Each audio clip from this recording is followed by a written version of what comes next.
ನಾನಿದ್ದಂಥ 4 ವರ್ಷವೂ ಕೂಡ ಬರ ಪರಿಹಾರದ ಹಣವನ್ನು ಮೊದಲೆಲ್ಲ 9 ತಿಂಗಳು 11 ತಿಂಗಳು ತೊಗೊತಾಯಿದ್ರು.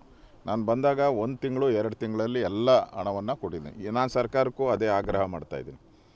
ಕೇಂದ್ರ ಸರ್ಕಾರ ಅಂತೇಳಿ ಗೂಬೆ ಕೂಸಕ್ಕೆ ಹೋಗಬೇಡಿ. ನಾನು ಯಾವತ್ತೂ ಕೂಡ ಕೇಂದ್ರ ಸರ್ಕಾರದ ಮೇಲೆ ಒಂದಿನವೂ ಹೇಳೇ ಇಲ್ಲ. ನಾನು ರೆವಿನ್ಯೂ ಮಿನಿಸ್ಟ್ರಾಗಿ ನಮ್ಮ ಖಜಾನೆಯಲ್ಲಿ ಹಣ ಇತ್ತು, ನಾವೆಲ್ಲರಿಗೂ ಕೊಟ್ಬಿಟ್ರಿ ರೈತರಿಗೆ. ನ್ಯಾಚುರಲ್ಲ ಕೇಂದ್ರ ಸರ್ಕಾರ ಅವ್ರ ತಂಡ ಬರಬೇಕು, ಸಮೀಕ್ಷೆ ಮಾಡಬೇಕು, ಅದಾದಮೇಲೆ ಅವ್ರು ಬಂದೇ ಬರ್ತದೆ. ನ್ಯಾಚುರಲ್ ನಿಮ್ಮ ಅಕೌಂಟಿಗೆ ಸೇರ್ತದೆ. ಹಣ ಫಸ್ಟ್ ಬಿಡುಗಡೆ ಮಾಡೋದು ರಾಜ್ಯ ಸರ್ಕಾರ ಮಾಡಬೇಕು. ಅದರಲ್ಲಿ ಮೀನಾವೇಶ ಎಣಿಸ್ತಾ ಇದೆ. ಇಲ್ಲಿ ನೋಡಿ, ಯಾರಾದರೂ ಜಿಲ್ಲಾ ಮಂತ್ರಿಗಳು, ಮುಖ್ಯಮಂತ್ರಿನೂ ಅಷ್ಟೇ ಕಾಟಾಚಾರಕ್ಕೆ ಒಂದು ಕಡೆ ಬಂದ್ಬಿಟ್ಟು ಹೊರಟೋದ್ರು. ನಾನು ಈ ಬರ ಸಂಬಂಧಪಟ್ಟಂತೆ 15 ದಿನದಿಂದನೇ ನಾನು ಕಾವೇರಿ KRSಗೆ ಹೋಗಿದ್ದೆ. ಮಂಡ್ಯ ಜಿಲ್ಲೆಯಲ್ಲಿ ಕಬ್ಬು ಒಣಗಿರೋ ಕಡೆ ಹೋಗಿದ್ದೆ. ನಾನು 15 ದಿನದಿಂದನೇ ನಾನು ಪ್ರವಾಸ ಮಾಡ್ತಾಯಿದ್ದೀನಿ. ಇದು 2ನೇ ಕಂತಲ್ಲಿ ನಾನು ಪ್ರವಾಸ ಮಾಡ್ತಾ ಇರೋದು. ಅಂದರೆ ರೈತರ ಸಂಕಷ್ಟದಲ್ಲಿರುವಾಗ ನೀವು ಮಂತ್ರಿಮಂಡಲ ಮುಖ್ಯನೋ ರೈತರ ಸಂಕಷ್ಟ ಮುಖ್ಯನೋ?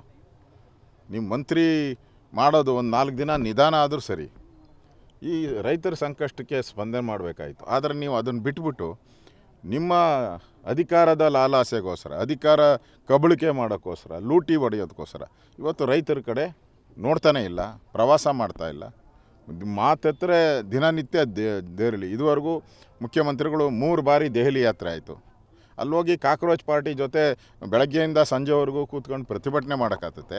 ಇಲ್ಲಿ ರೈತರು ಹೊಲಗಳಿಗೆ ಬಂದು ಕೂತ್ಕೊಂಡು ರೈತರ ಸಂಕಷ್ಟ ಕೇಳೋಕ್ಕೆ ನಿಮ್ಗೆ ಯೋಗ್ಯತೆ ಇಲ್ಲ ಅಂದರೆ ಈ ಸರ್ಕಾರ ಬದುಕಿದೆಯಾ ಸತ್ತಿದೆಯಾ ಅಂತ ಜನ ಕೇಳ್ತಾ ಇದ್ದಾರೆ. ಅದಕ್ಕೋಸ್ಕರ ನಾವು ತಂಡವಾಗಿ, ನಾನು ಬೈರ್ತಿ ಅವರೆಲ್ಲರೂ ಕೂಡ ಬಂದಿರೋವಂಥದ್ದು, ನ್ಯಾಯ ಸಿಗಬೇಕು. ನ್ಯಾಯ ಸಿಗೋಕ್ಕೆ ನಾವು ಹೋರಾಟ ಮಾಡ್ತೀರಿ. ಈಗಾಗಲೇ ಇಡೀ ರಾಜ್ಯಾದ್ಯಂತ BJPಯ ಎಲ್ಲ ನಮ್ಮ ಪ್ರಮುಖ ನಾಯಕರು ಕೂಡ ಈಗಾಗಲೇ ಎಲ್ಲ ಕಡೆ ಬರ ಅಧ್ಯಯನಕ್ಕೆ ಹೋಗಿದ್ದಾರೆ. ಆ ವರದಿಯನ್ನು ನಾನು ತೊಗೊಳ್ತೀನಿ. ವಿಧಾನಸಭಾ ಅಧಿವೇಶನ ಏನು ಶುರುವಾಗ್ತೈತೆ 13ನೇ ತಾರೀಕು, ಅದರಲ್ಲಿ ಮೊದಲ ವಿಚಾರವಾಗಿ ಈ ಬರದ ವಿಚಾರನೇ ಮೊದಲ ಆದ್ಯತೆಯಾಗಿ ನಾವು ತೆಗೆದುಕೊಂಡು ರೈತರಿಗೆ ನ್ಯಾಯ ಕೊಡಿಸ್ತೀರಿ. ಅದರಿಂದ ರೈತರು ಯಾರೂ ಪಾಪ ಈ ಸರ್ಕಾರ ಬಂದ ಮೇಲೆ ಭಾಳ ಆತ್ಮಹತ್ಯೆಗಳು ಜಾಸ್ತಿ ಆಗ್ತಾಯಿದೆ.